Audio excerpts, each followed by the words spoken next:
Hello दोस्तों, super academy में आपका फिर से स्वागत है। टाइम को जाया ना करते हुए हम शुरू करते हैं।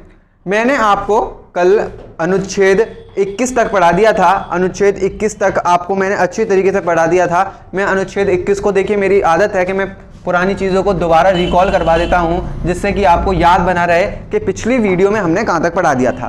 ठीक है, तो मैंने अनुच्छेद 21 तक आपको पढ़ा दिया था। अनुच्छेद 21 में मैंने आपको बताया था कि किसी भी व्यक्ति, देखिए मैंने व्यक्ति शब्द का प्रयोग किया था। व्यक्ति, ठीक है, मैंने व्यक्ति शब्द का प्रयोग किया था।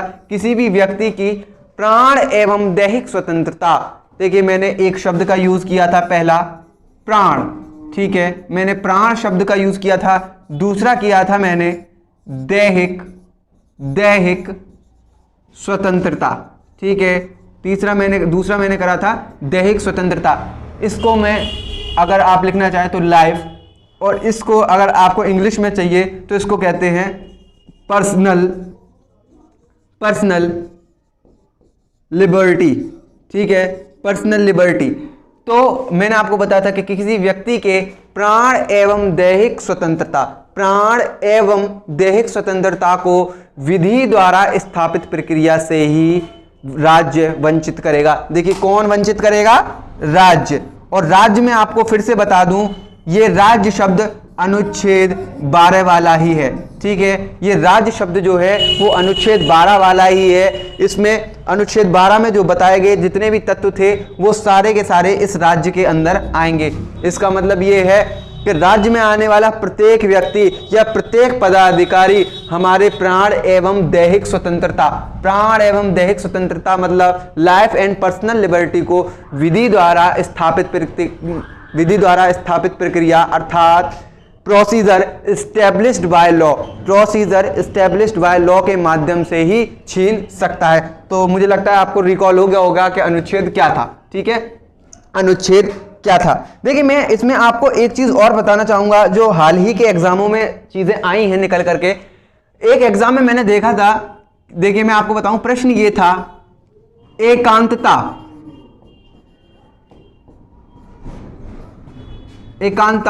का अधिकार, ठीक है। इसको प्राइवेसी, ठीक है, privacy, right of the privacy, ये राइट टू प्राइवेसी का अधिकार किस अनुच्छेद में लिखा गया है?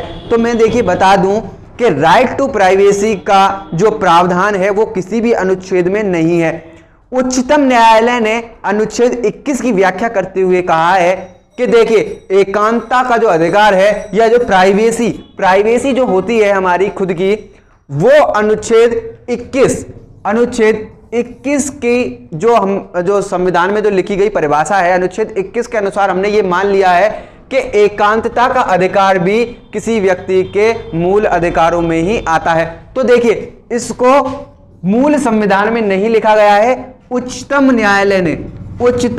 न्यायालय ने अपनी व्याख्या में कहा है, ठीक है, उच्चतम न्यायालय ने अपनी व्याख्या में इस चीज को बताया है कि भाई जो प्राइवेसी का भी अधिकार किसी व्यक्ति के लिए बहुत ही ज्यादा आवश्यक है, ठीक है। अब मैं आपको बता दूं दूसरा कि एक मोहिनी जैन वर्सेस कर्नाटक राज्य, ठीक है। मैं आपको एक चीज और बता देता हूं, बहुत इंपॉर्टेंट केस था ये केस, आपको बता देता हूं। मोहिनी जैन, ठीक है, मोहिनी जैन वर्सेस कर्नाटक स्टेट, ठीक है। मोहिनी जैन वर्सेस कर्नाटक स्टेट का एक मामला आया था। मोहिनी जैन जो थी वो उत्तर प्रदेश की रहने वाली थी। उन्होंने कर्नाटक सरकार के ऊपर एक आरोप लगाया था। देखिए 1992 का ये केस है, अगर आप केस लिखना चाहें तो 1992 का ये केस है। मोहिनी जैन ने कर्नाटक सरकार के ऊपर एक केस दायर किया था कि भाई कर्नाटक सरकार ने आखिर में देखिए किया क्या था। कर्नाटक सरकार ने यह किया था कि जो कॉलेज थे, कर्नाटक के जो मेडिकल कॉलेज थे, उसमें कर्नाटक के छात्रों के लिए 2000 रुपये फीस रखी गई थी। मान लीजिए अगर कोई मेडिकल की परीक्षा मेडिकल की परीक्षा कोई पास करके आया है और उसे कर्नाटक में एडमिशन लेना है या कर्नाटक के किसी भी कॉलेज में एडमिशन लेना है, यदि वो कर्नाटक राज्य का ही है, यदि वो कर्नाटक राज्य का ही है, तो उसको कर्नाटक के किसी भी मेडिकल कॉलेज में 2000 रुपए की फीस देनी होगी। ठीक है, 2000 रुपए की फीस देनी होगी। यदि वो किसी अन्य स्टेट से है तो उसको 25,000 रुपए की फीस अदा करनी होगी। ये कर्नाटक की सरकार ने कहा था कि यदि कर्नाटक में कोई मेडिकल कॉलेज में दाखिला लेता है, यदि वो कर्नाटक का ही मूल निवासी है तो उसको 2000 रुपए पे करना पड़ेगा, यदि वो किसी अन्य स्टेट का है तो उसको 25,000 रुपए पे करना पड़ेगा। तो मोहिनी जैन ने यह कहा कि देखिए, यदि अगर हम जीवन, देखिए अनुच्छेद 21 ये कहता है कि जीवन जीने का अधिकार। जीवन हम कब जिएंगे? तो मैं आपको बता दूं, जीवन हम तब जी सकते हैं जब हमारे पास रुपया पैसा होगा। रुपया पैसे से हम अपनी मूलभूत सुविधाओं को पूरा कर सकते हैं। रुपया पैसा कब होता है? जब हम कोई काम करते हैं। और काम करने के लिए सबसे ज्यादा इंपॉर्टेंट मैं आपको बता दूं कि किसी भी वर्क को करने के लिए या किसी भी काम को करने के लिए सबसे ज्यादा इंपॉर्टेंट होती है शिक्षा। अगर हमें शिक्षा प्राप्त हो जाएगी या हमें कोई भी चीज़ की सुविधा प्राप्त हो जाएगी या शिक्षा संबंधी कोई भी सामग्री हमें प्राप्त हो जाएगी, तो हम किसी भी ये समझिए किसी भी स्टेटस को पा सकते हैं या किसी भी चीज़ को अचीव कर सकते हैं। तो देखिए, अगर हमारे पास शिक्षा है तो हमको कोई काम भी दे देगा। अगर हमारे पास आज के ज़माने में शिक्षा नहीं है तो हमको कोई काम भी नहीं देगा। यदि हमारे पास कोई काम नहीं रहेगा तो इसका मतलब ये है कि हमारी आमदनी के स्रोत भी खत्म हो जाएंगे, और जब आमदनी के स्रोत भी खत्म हो जाएंगे तो हमारे जो जीवन जीने का जो अधिकार है वो संकट में आ जाएगा। तो अनुच्छेद 21 में अगर आप देखें तो अनुच्छेद 21 की जब हम व्याख्या करते हैं तो अनुच्छेद 21 में बहुत सारी चीजें बाद में सुप्रीम कोर्ट ने बताया है कि भाई ये चीजें भी अनुच्छेद 21 में ही डाली जा सकती हैं। जैसे मैंने आपको बताया एकांतता का जो अधिकार है वो भी अनुच्छेद 21 में ही डाल दिया गया। दूसरा, अब जब मोहिनी जैन ने यह मामला सुप्रीम कोर्ट में डाला तो फिर सुप्रीम कोर्ट ने यह व्याख्या की कि मोहिनी जैन की बात बिल्कुल सही है। शिक्षा का जो अधिकार है, यदि आप कर्नाटक के लिए 2000 रुपए, कर्नाटक के छात्रों के लिए 2000 रुपए फीस लगा रहे हैं, तो आपको अन्य स्टेटों के भी लोगों के लिए 2000 रुपए ही फीस रखनी चाहिए। तो इसमें बताया सुप्रीम कोर्ट ने कि जो देखिए मैं आपको बता दूं, जो शिक्षा का अधिकार है, शिक्षा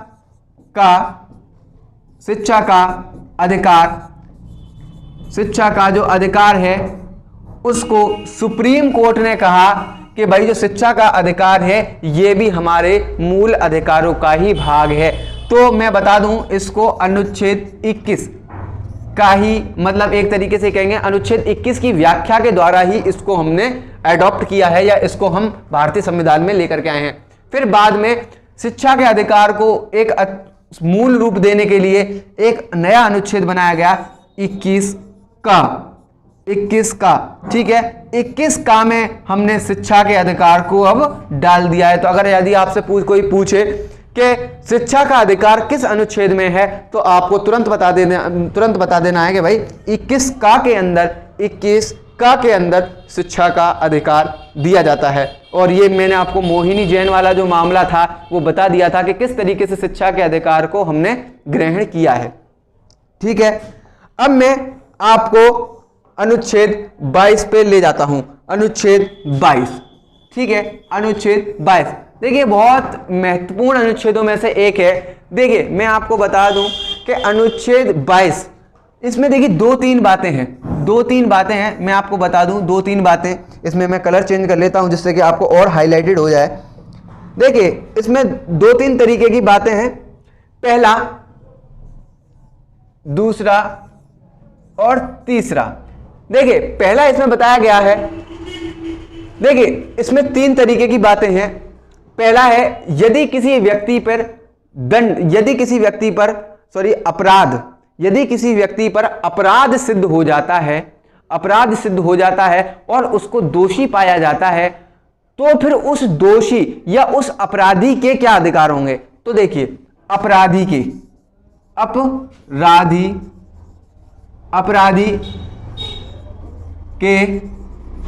अधिकार, उस अपराधी के अधिकार यदि वो किसी दोष में पाया जाता है तो किसी अपराधी के अधिकार क्या होंगे, इसमें पहली बात ये कही गई है।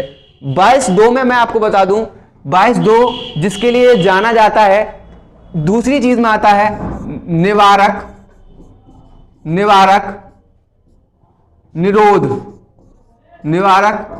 निरोध, ठीक है, निवारक निरोध। तीसरा है निवारक निरोध से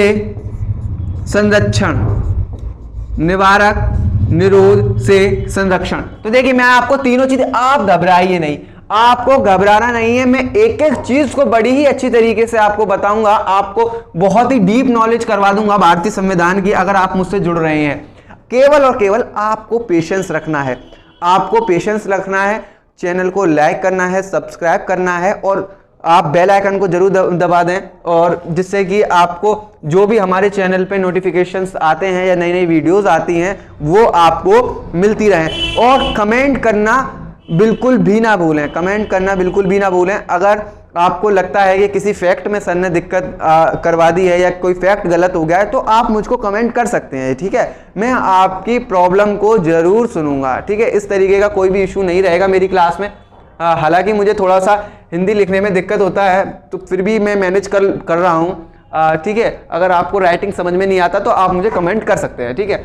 मैं आपको बता दूं अपराधी के अधिकार, देखिए पहली बात जो अनुच्छेद, देखिए मैं आपको बता देना चाहता हूं और इसमें कंफ्यूजन ना हो, मैं बता देना चाहता हूं कि देखिए 22(1) में ये बात कही गई है कि अपराधी के अधिकार क्या होंगे, ठीक है। 22(1) में ये बताया गया है कि अपराधी के अधिकार क्या होंगे। दूसरा में आप देख सकते हैं कि निवारक निरोध के बारे में बताया गया है, और 22(3) में ये बताया गया कि निवारक निरोध से संरक्षण किस तरीके से पाया जा सकता है। मैं एक एक करके आपको बताता हूं, ठीक है। एक एक करके मैं इनको क्लियर करता हूं। जैसे मैंने आपको पहला बताया 22(1) में मैंने आपको बताया था अपराधी के अधिकार, मैंने आपको बताया था कि अपराधी के अधिकार क्या होंगे। देखिए मैं आपको बता दूं कि क्या क्या, देखिए अगर आप किसी अपराध में पकड़े जाते हैं, यदि आपने कोई हत्या या किसी भी तरीके का कोई जघन्य अपराध किया है, या किसी भी व्यक्ति ने, आप तो देखिए स्टूडेंट्स हैं, आप तो किसी प्रकार की हत्या में कल्पना भी नहीं कर सकता कि हमारे देश के जो पढ़ने वाले बच्चे हैं वो इस तरीके का कोई अपराध करते हैं, पर हमें पढ़ना है इसलिए हम एक तरीके से मान करके चलते हैं। यदि आप इस तरीके का कोई अपराध कर देते हैं तब भी आपके कुछ मूल अधिकार होते हैं।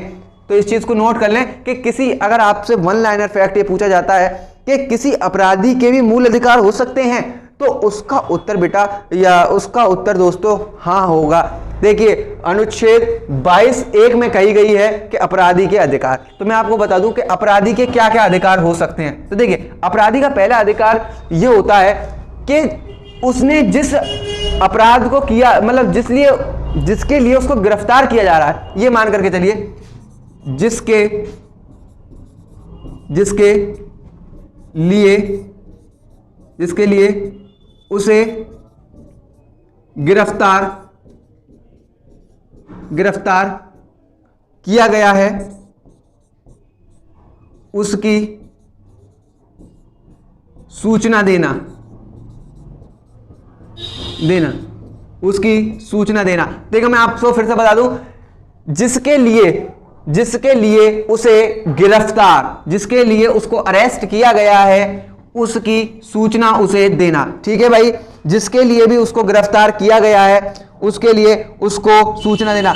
इसका अर्थ यह है कि यदि हम किसी व्यक्ति को गिरफ्तार करने जाएंगे, मान लो मैं कोई पुलिस का अधिकारी हूं, मैं किसी व्यक्ति को अगर पकड़ने के लिए जाता हूं, तो पहला काम मेरा यह होगा कि मैं उस व्यक्ति को बताऊं कि मैं तुमको किस कृत्य के लिए, अर्थात किस अपराध के लिए मैं आपको गिरफ्तार कर रहा हूं। तो किसी भी अधिकारी को या किसी भी प्राधिकारी को सबसे पहले उसको नोटिस देना होता है कि भाई हम आपको इस वजह से गिरफ्तार कर रहे हैं।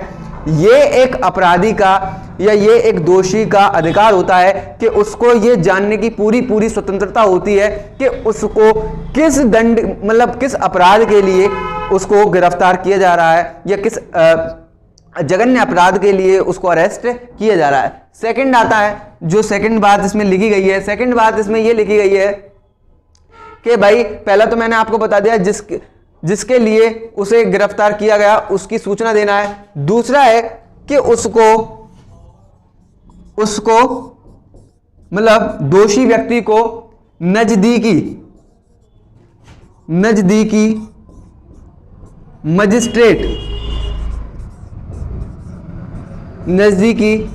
मजिस्ट्रेट के समक्ष 24 घंटे के अंदर प्रस्तुत करना।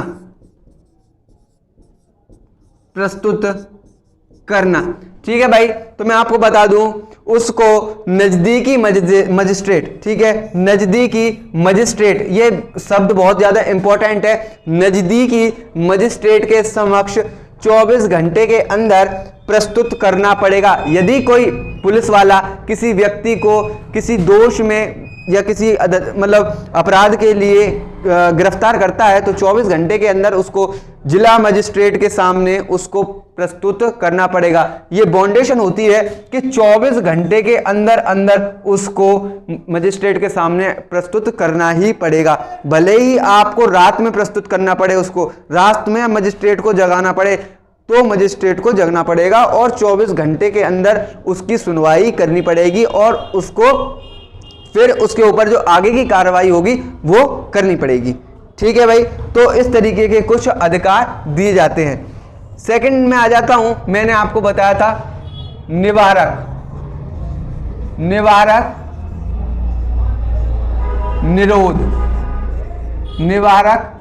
निरोध। देखिए इसको इंग्लिश में बोलते हैं, अगर इंग्लिश वाला कोई बच्चा हो तो देख ले, इंग्लिश में इसको बोलते हैं प्रिवेंटिव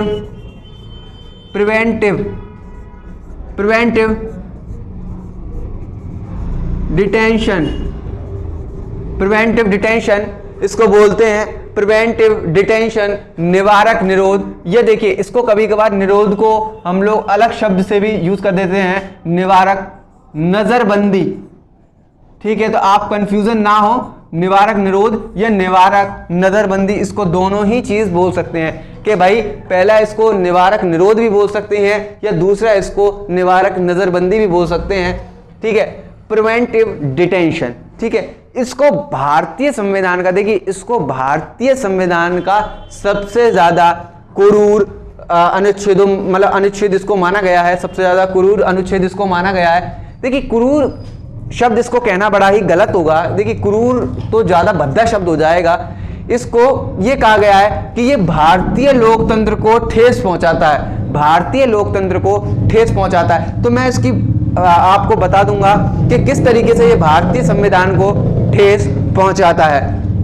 ठीक है, देखिए इस अनुच्छेद में बताया गया है, ये 22 अनुच्छेद 22 में इसको बताया गया है कि देखिए निवारक निरोध में होता क्या है। निवारक निरोध, थोड़ा सा मैं 1 मिनट लेना चाहूंगा कि निवारक निरोध में होता क्या है आखिर में। तो मैं आपको बता दूं कि देखिए निवारक निरोध में ये होता है, पहला जो बात मैंने आपको बताई थी कि किसी भी अपराध के लिए किसी व्यक्ति को अरेस्ट किया जाता है। दूसरा, निवारक निरोध में ये होता है कि यदि किसी व्यक्ति पर संदेह हो, किसी व्यक्ति पर संदेह, ये चीज मेरी आप लिख लें, संदेह, यदि किसी व्यक्ति पर संदेह हो तो भी पुलिस उसको गिरफ्तार कर सकती है, तो भी पुलिस उसको गिरफ्तार कर सकती है।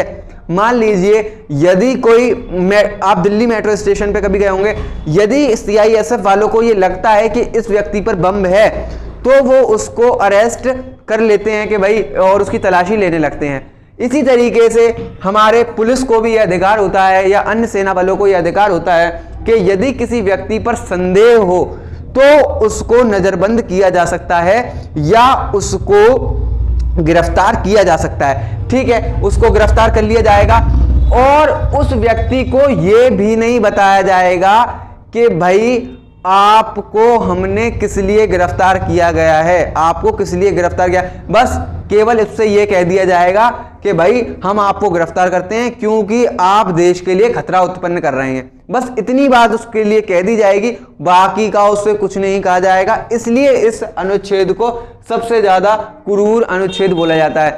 पर कभी कभार देखिए, हर चीज के दो पक्ष होते हैं, हर चीज के दो पक्ष होते हैं। कहीं ना कहीं इस अनुच्छेद का मिसयूज भी किया गया है, इस अनुच्छेद का बहुत ज्यादा इसका मिसयूज किया गया है। देखिए मैं आपको बता दूं, 1900 अगर आप देखेंगे तो 75 से 77 के बीच में जब इंदिरा गांधी ने आपातकाल लगाया था, इंदिरा गांधी का आपातकाल जब लगा था, इमरजेंसी लगी थी भारत के अंदर, तो निवारक निरोध, ठीक है, निवारक निरोध या निवारक नजरबंदी जैसे इस प्रावधान का बहुत ही ज्यादा मिसयूज किया गया था। वहां पर देखा गया था कि कुछ अपने पॉलिटिकल हितों की वजह से, अपने राजनीतिक हितों की वजह से कांग्रेस पार्टी ने, देखिए यहाँ पे पार्टी का नाम लेना थोड़ा गलत रहेगा, पर जिस पार्टी ने जैसा कृत्य किया है या जैसा इतिहास में लिखा है उस चीज को मैं यहाँ पर बता रहा हूँ। मैं किसी भी पार्टी का सपोर्टर नहीं हूँ। पॉलिटी पढ़ाते वक्त मुझे थोड़ा सा किसी उदाहरण को देना पड़ जाता है, तो इसका मतलब ये नहीं है कि मैं किसी भी पार्टी का सपोर्टर हूँ। तो आप मेरी बात ये देख लें कि 1975 से 77 के बीच में जब इमरजेंसी लगी थी देश के अंदर, तो इस अनुच्छेद का सबसे ज्यादा मिसयूज किया गया था। लोगों को बिना किसी सूचना के, बिना किसी आदेश के गिरफ्तार किया गया था और उनको अनियमित काल तक, मतलब ये कह सकते हैं कि गिरफ्तार जेल में डाले रखा था इंदिरा गांधी सरकार ने। तो इसीलिए इसको सबसे ज्यादा बेकार या सबसे ज्यादा जो लोकतंत्र को ठेस पहुंचाने वाला अनुच्छेद बोलते हैं। ठीक है, तो अब हम आगे बढ़ते हैं। मुझे लगता है आपको समझ में आ गया होगा ये अनुच्छेद कि भाई निवारक निरोध क्या था। ठीक है, अब आ जाते हैं अनुच्छेद 23। अनुच्छेद 23, अनुच्छेद 23 पे आ जाते हैं। तो देखिए अनुच्छेद 23 में लिखा गया है, अनुच्छेद 23 में बताया गया है मानव व्यापार। ठीक है, मानव दुर्व्यापार, मानव दुर्व्यापार, बाल गत व्यापार, मानव दुर्व्यापार, बालगत व्यापार एवं देखिए इसमें बहुत सारी चीजें हैं। बेगार, इसमें देखिए बेगार शब्द का भी यूज किया गया है, एक बेगार। ठीक है, बेगार, बेगार, मानव दुर्व्यापार कौमा बालगत व्यापार, तीसरा बेगार, कौमा लगा लीजिए यहां पर, बेगार आदि प्रतिषेध, प्रतिषेध होंगे। ठीक है, मैं थोड़ा सा रेज कर देता हूं, थोड़ा यहां पे राइटिंग मेरा थोड़ा गलत सा आ रहा है, मैं आपको बता दूं। बेगार आदि प्रतिषेध, प्रतिषेध होंगे। ठीक है, आप देख लें इसकी, देखिए भाषा संविधान के अंदर बिल्कुल इसी तरीके से लिखी गई है, भाषा संविधान के अंदर इसी तरीके से लिखी गई है। ह्यूमन ट्रैफिकिंग, मतलब ह्यूमन ट्रैफिकिंग इसमें लिखा गया है। ठीक है, बिल्कुल प्रतिषेध होगा, उनका एवोल्यूशन किया जाएगा। किस चीज का एवोल्यूशन होगा?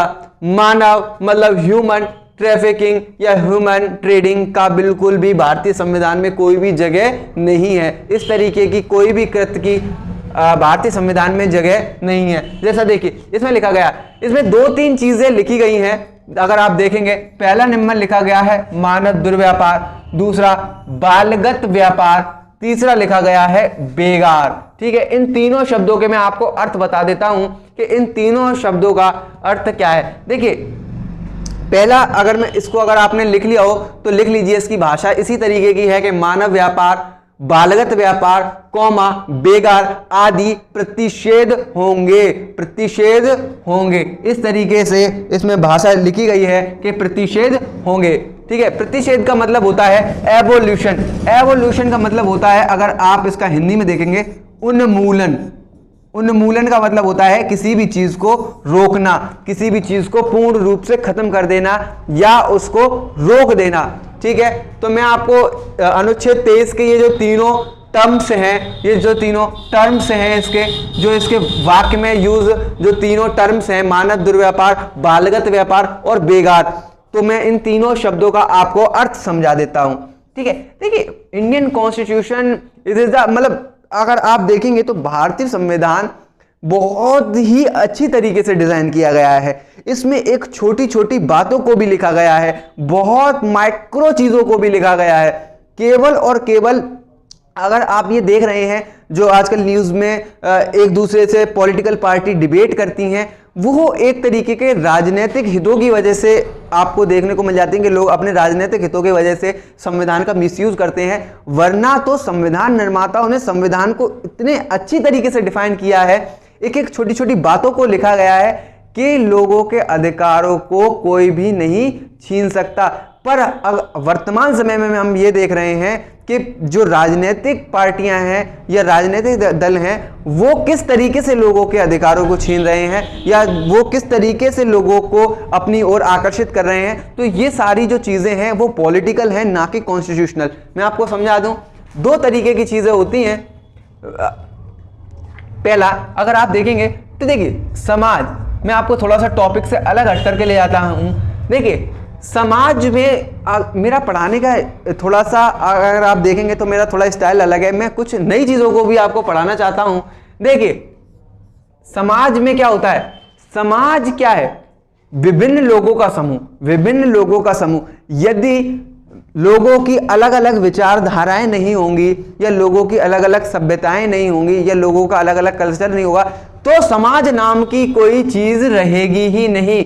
समाज नाम की चीज कोई रहेगी ही नहीं। देखिए समाज में, हर समाज विद्यमान है। एक वाक्य देखिए, मैं उन प्रोफेसर का नाम याद नहीं कर पा रहा हूं, उन्होंने कहा हर समाज में हर समाज विद्यमान है। इसका अर्थात ये है कि किसी भी समाज में आप चले जाओ, हर समाज में सभी लोग विद्यमान हैं, हिंदू भी हैं, मुस्लिम भी हैं, सब तरीके के लोग मिलकर के समाज का निर्माण करते हैं। अगर यदि 100% हिंदू ही हो जाएंगे तो क्या वो समाज कहलाएगा? तो फिर वो समाज नहीं कहलाएगा। या 100% मुस्लिम हो जाएंगे तो क्या वो समाज कहलाएगा? तो भी वो समाज नहीं कहलाएगा। देखिए अगर किसी भी समुदाय का 100% हो जाएगा तो वो समाज नहीं कहलाएगा। समाज कब बनता है? समाज बनता है जब अलग अलग धर्मों के लोग आकर के मिलते हैं, अलग अलग समुदायों के लोग मिलकर के मिलते हैं, अलग अलग जातियों के लोग आकर के मिलते हैं, तब जाकर के समाज का निर्माण होता है। ठीक है, तो हम फिर से मुद्दे पर लौट आते हैं भाई। मैंने आपको बताया था कि इसमें 3 टर्म्स यूज हो रहे हैं। ठीक है, मैं अपने मुद्दे पे फिर से लौट आ रहा हूं। अनुच्छेद 23 में मैंने आपको बताया था कि 3 टर्म यूज हुए थे। उस अनुच्छेद में 3 टर्म यूज क्या क्या हुए थे? पहला हुआ था उसमें मानव दुर्व्यापार,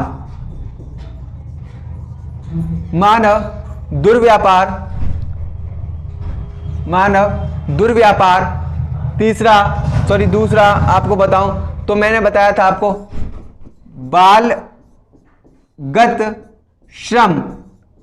बालगत श्रम, अर्थात इसका मतलब ये है बालगत श्रम, इसका मतलब बच्चों द्वारा श्रम, बालगत श्रम या बच्चों द्वारा श्रम, या इसको ये भी कह सकते हैं बच्चों का व्यापार। दूसरी इसमें बच्चों का व्यापार भी। तीसरा मैंने बताया था आपको, पहला हो गया मानव दुर्व्यापार, दूसरा हो गया बालगत श्रम, तीसरा हो गया इसमें बेगार। ठीक है, देखिए मैं थोड़ा सा इसको और साफ कर देता हूं। तीसरा बताया था मैंने आपको बेगार। अब मैं इन तीनों चीजों का आपको डिफाइन कर देता हूं। मानव दुर्व्यापार का मतलब होता है मनुष्यों का व्यापार करना, मनुष्यों का व्यापार करना। भारतीय संविधान में इस चीज की इजाजत बिल्कुल भी नहीं दी गई है कि कोई मनुष्य किसी मनुष्य का या कोई व्यक्ति किसी व्यक्ति का व्यापार करे। वो व्यापार पुरुष के रूप में भी हो सकता है या वो व्यापार महिला के रूप में भी हो सकता है।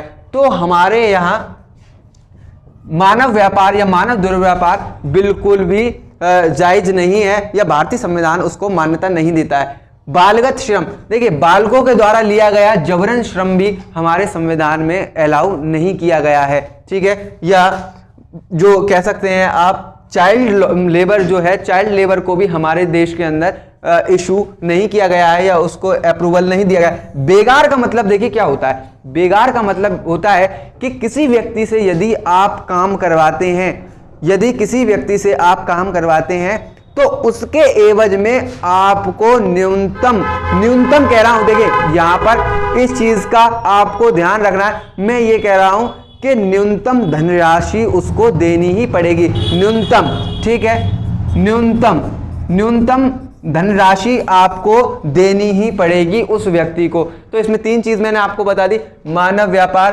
दूसरा बालगत श्रम, तीसरा बेगार। देखिए मानव दुर्व्यापार में आपको मैं एक चीज और बता दूं, आपको सतर्क कर दूं, यदि आप किसी महिला को वेश्यावृत्ति के लिए विवश करते हैं या वेश्यावृत्ति के लिए उसको फोर्सेबल करते हैं, इसको भी कानूनी अपराध माना जाएगा, उसको भी अनुच्छेद 23 का उल्लंघन माना जाएगा। यदि आप किसी महिला को आप वेश्यावृत्ति के लिए फोर्स करते हैं तो आप, इसका मतलब यह है कि आप अनुच्छेद 23 का उल्लंघन कर रहे हैं, आप किसी व्यक्ति के मूल अधिकारों का उल्लंघन कर रहे हैं और आपको सजा दी जा सकती है, ठीक है। तो मुझे लगता है कि आपको अनुच्छेद 23 तक समझ में आ गया होगा, ठीक है। तो अब हम चलते हैं अनुच्छेद 24, अनुच्छेद 24, अनुच्छेद 24, अनुच्छेद 24। देखिए मैं आपको फिर से बता देना चाहता हूं कि अनुच्छेद 23 और 24 मैंने बताए थे आपको पहले कि ये शोषण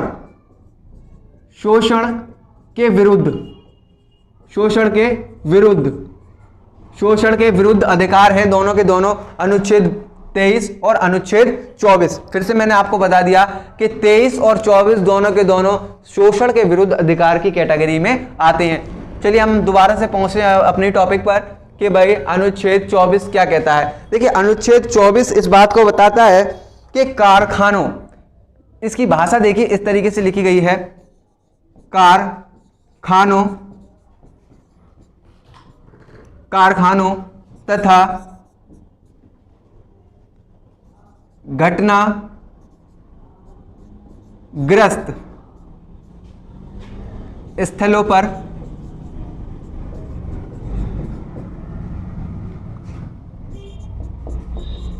बालक श्रम का निषेध, ठीक है, बालक श्रम का निषेध। तो देखिए मैं आपको फिर इसकी चीज बता दूं कि कारखानों तथा घटनाग्रस्त स्थलों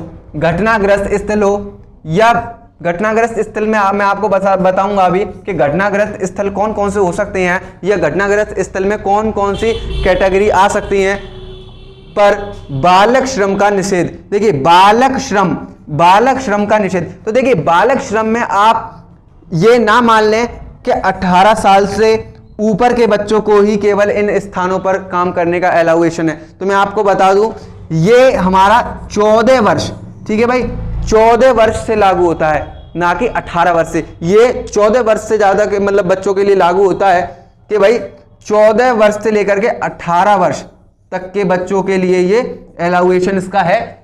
कारखानों तथा घटनाग्रस्त स्थलों पर बालक श्रम का निषेध। तो देखिए मैं आपको बता दूं कि घटनाग्रस्त स्थल कौन से होंगे और कारखाने कौन से आएंगे इसमें। तो देखिए भारतीय संविधान में बताया गया है माइंस अर्थात खदाने। देखिए खदानों में बालक श्रम का पूर्ण रूप से निषेध किया गया है, खदानों में बालक श्रम का पूर्ण रूप से निषेध किया गया है। दूसरा मैं आपको बता दूं तो जो हैजार्ड कंपनियां होती हैं, हैजार्ड मतलब इसका मतलब ये होता है जो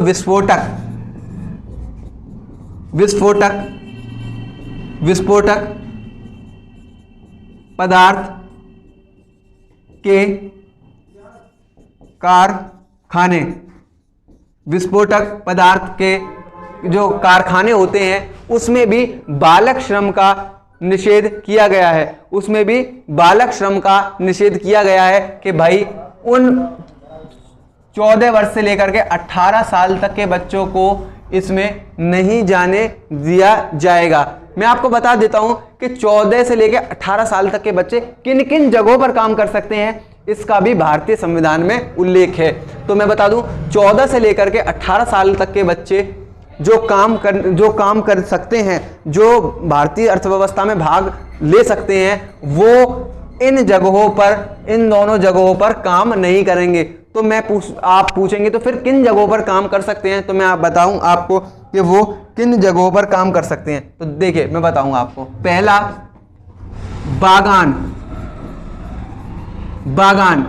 बागान का मतलब होता है चाय की खेती जहां होती है वहां पर 14 से लेकर 18 साल तक के बच्चों को मजदूरी के लिए रखा जाता है। तो वहां पर यह चीज लागू होती है कि भाई बागानों में 14 से लेकर 18 साल तक के बच्चे काम कर सकते हैं। दूसरा मैं बताऊं, घरेलू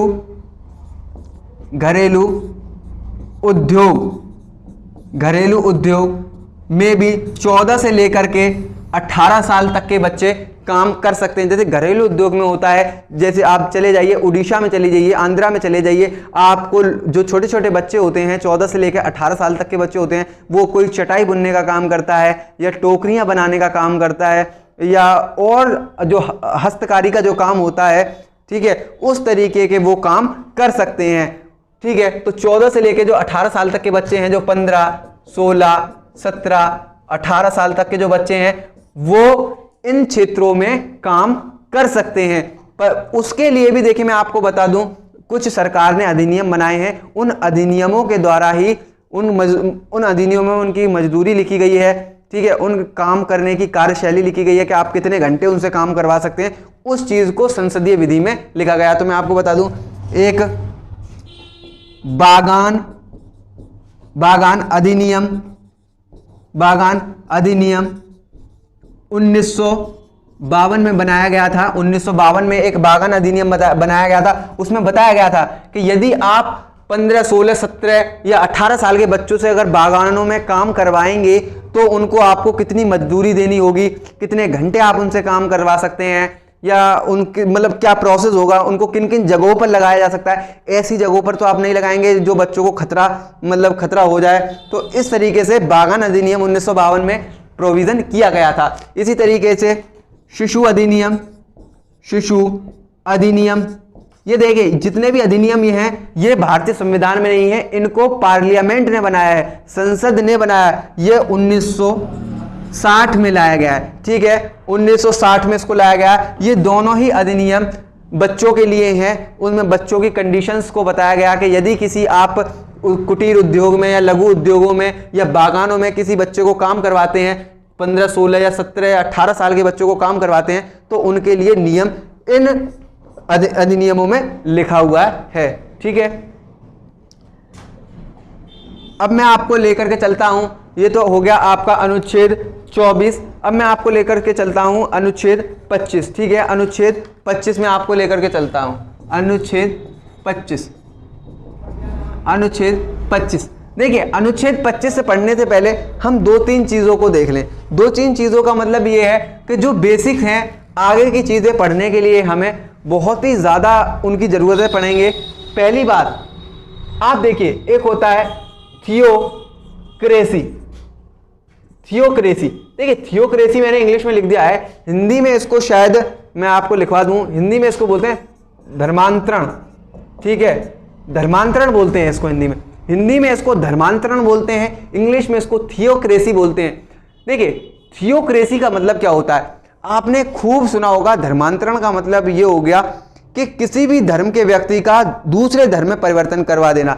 देखिए, वो कुछ हद तक वो बात ठीक है, पर थियोक्रेसी का मतलब, ये धर्मांतरण का मतलब होता है।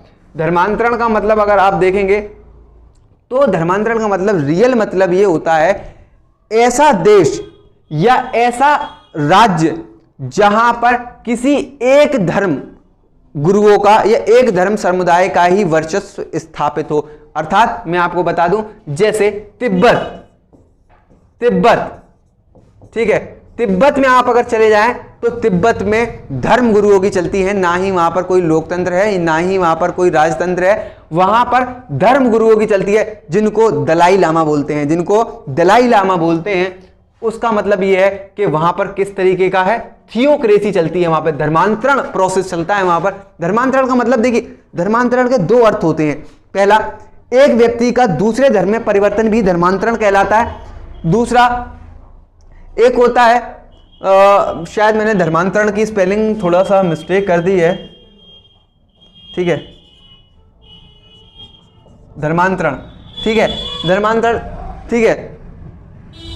अब मैं आपको बता दूं, और दूसरा चीज धर्मांतरण का मतलब ये भी होता है, या धर्मतंत्र का मतलब ये भी होता है कि किसी भी देश के अंदर, किसी भी कंट्री के अंदर हम किसी एक धर्म समुदाय का वर्चस्व स्थापित कर दें। मान लीजिए यदि कोई मोमडन कंट्री है तो उसमें किसी भी लोकतंत्र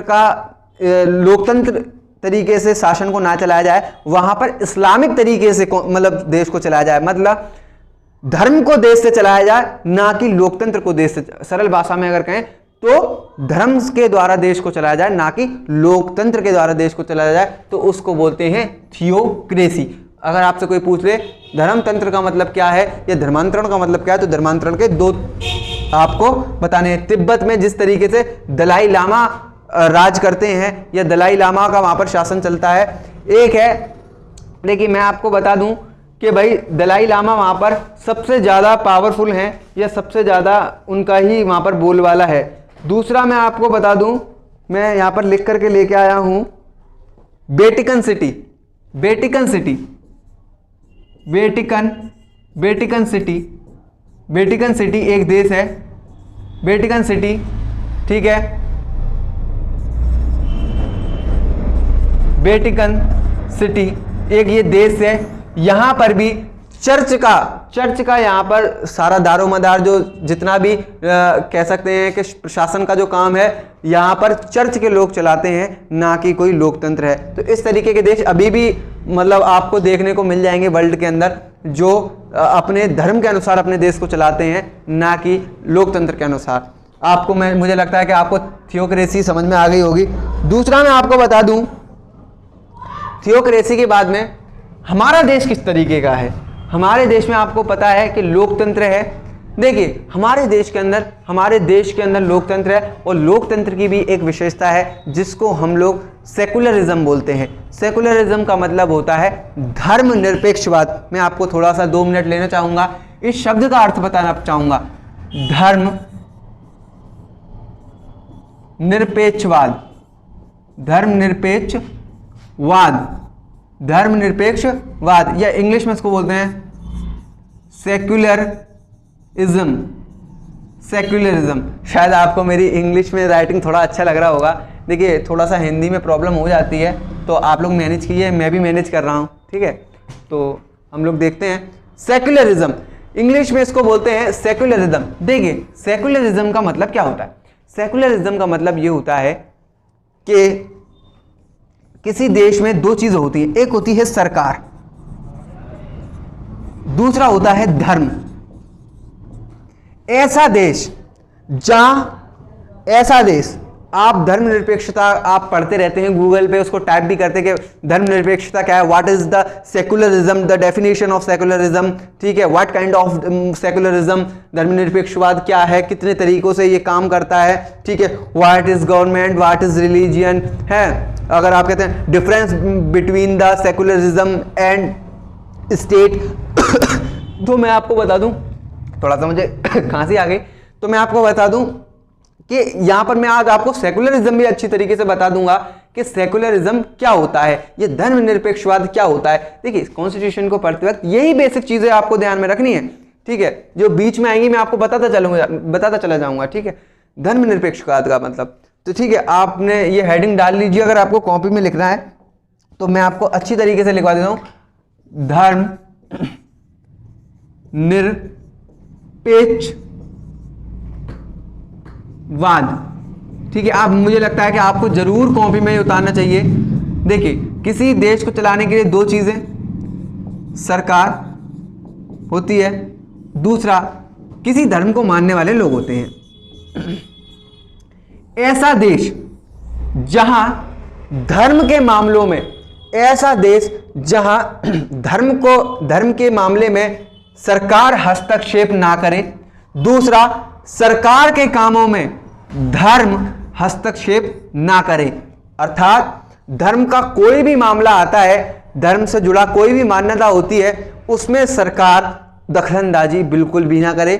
सरकार के कामों में धर्म के लोग अर्थात जितने भी धर्म गुरु हैं हिंदुओं के, अगर मान लीजिए हिंदुओं के कोई भी मठ के पदाधिकारी हैं या कोई भी बड़े मंत्री नहीं कहेंगे, कोई भी कह सकते हैं कि रिलीजियस धर्म गुरु हैं, ठीक है, मतलब धर्म मंत्री हैं, वो सरकार के कामों में दखलंदाजी ना करें और सरकार का कोई भी पदाधिकारी धर्म के मामले में हस्तक्षेप ना करे। इसी को बोलते हैं धर्मनिरपेक्षवाद।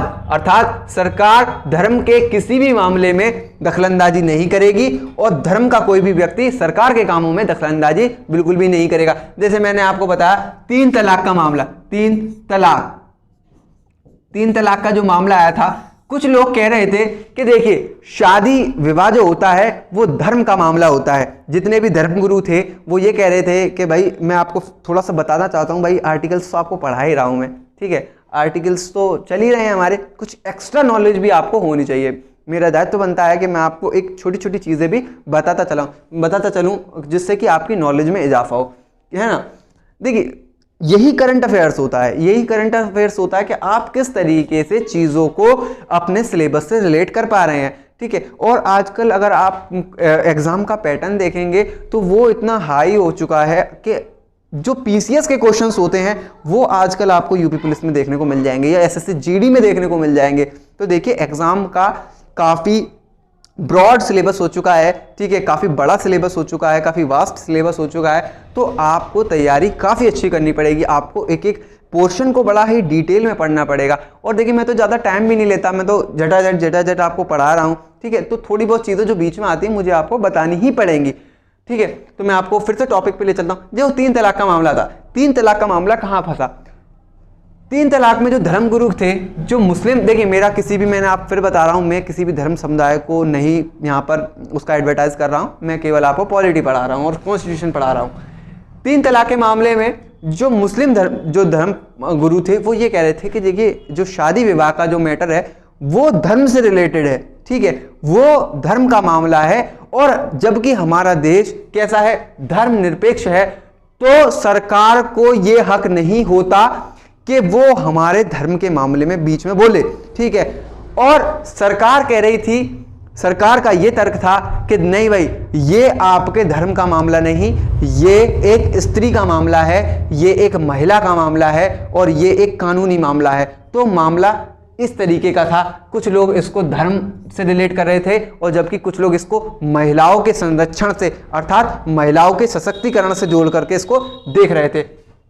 अब हमें ज़्यादा इसमें डीप में नहीं जाना। इसी तरीके से मैं आपको एक बता दूं, केरला का जो मामला था सबरीमला का, सबरीमला में कुछ लोग कह रहे थे कि भाई जो सबरीमला भगवान अयप्पा, जो भगवान अयप्पा थे वहाँ पर, तो महिलाओं का प्रवेश वहाँ पर वर्जित था कि भाई महिलाएं वहाँ पर नहीं जा सकती, ठीक है, भगवान अयप्पा के जो मंदिर में महिलाएं नहीं जा सकती। तो जो वहाँ के धर्मगुरु थे, ठीक है, जो उस मठ के धर्मगुरु थे, वो ये कह रहे थे सरकार से, कर्नाटक मतलब केरला की सरकार से, कि आपका इसमें दखलंदाजी बिल्कुल भी बर्दाश्त नहीं की जाएगी क्योंकि ये हमारे धर्म का मामला है। हमारे जो भगवान थे वो ब्रह्मचारी थे। देखिए हालांकि किसी ने भी भगवान को नहीं देखा कि भगवान ब्रह्मचारी थे या कौन थे। आजकल तो ऐसा हो रहा है भाई कि जो ब्रह्मचार्य का जो ढोंग रचाए फिर रहे हैं वो भी शादी करते हैं, 2-2 शादी करते हैं, मैंने भी देखा है उन लोगों को। तो ठीक है, इस तरीके का कोई भी नहीं था। वो लोग ये कह रहे थे कि जो भगवान अयप्पा हैं वो ब्रह्मचारी हैं, ठीक है, और हमारे ब्रह्मचार्यता का हम पालन करेंगे और किसी भी महिला को प्रवेश नहीं देंगे मंदिर के अंदर, ठीक है। पर वहाँ पर मामला ये फंस रहा था कि महिलाओं को प्रवेश में मतलब महिलाओं को मंदिर में एंट्री नहीं दी जाएगी, तो इसका मतलब हम समानता अर्थात हम आर्टिकल 14 का उल्लंघन कर रहे हैं। तो इसलिए सरकार ने वहाँ पर एक्शन लिया। तो वो भी विवाद का मुद्दा अभी भी बना हुआ है, ठीक है। तो हम देखते हैं कि इसी तरीके से ये मामला फंसा रहता है। तो आज की वीडियो में हम इतना ही करते हैं। आपको मैं बताऊंगा अनुच्छेद 25 से अभी हमारा अनुच्छेद रह गया है। तो मैंने आपको 2 चीज़ें डिफाइन कर दी, एक तो धर्मनिरपेक्षवाद डिफाइन कर दिया और आपको 2 केस भी बता दिए, ठीक है। आप उसको पढ़ें अच्छी तरीके से। जय हिंद, जय भारत। कल के लिए थैंक यू।